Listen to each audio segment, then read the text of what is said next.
Dr. Miguel Cardona started his education journey right here at Hanover Elementary School, serving as a teacher for several years, and now he has landed the top education spot at the White House. Dr. Miguel Cardona, current commissioner of education in Connecticut, picked by President-elect Joe Biden to serve as the nation's Secretary of Education. Dr. Cardona is a terrific leader, a great educator, but an even better person. The Meriden native has a long history in education, including as an elementary school teacher, principal, and assistant superintendent, all before being named the state's education commissioner last July by Governor Lamont. That's a loss for Connecticut, but it's a big win for kids and teachers and education around the country. Cardona served as a teacher at Hanover Elementary School and stayed within the Meriden School District as he moved up, serving as the assistant superintendent under current superintendent Mark Benigni.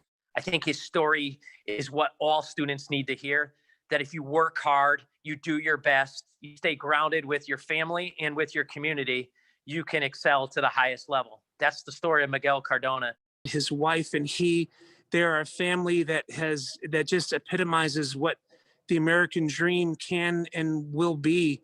And he's just living that American dream right now. And we are so proud of him.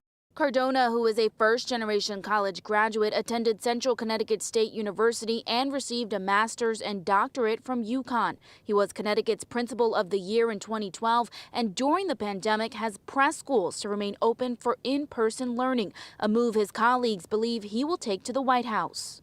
I'm sure Dr. Cardona will follow the successful philosophy that's worked here in Connecticut at the national level. The Connecticut Education Association adding Cardona has solid experience for the role, and this will be a tremendous move for the country. He's committed to equity, to educational excellence, and to public education. So it's going to be a complete change from what we've been used to in Washington, D.C., and that's going to be good for our schools.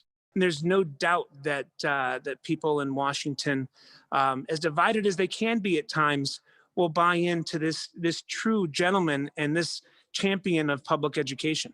Cardona also has 2 children that attend high school in the Meriden School District. In Meriden, Nia Maldonado, Fox 61 News.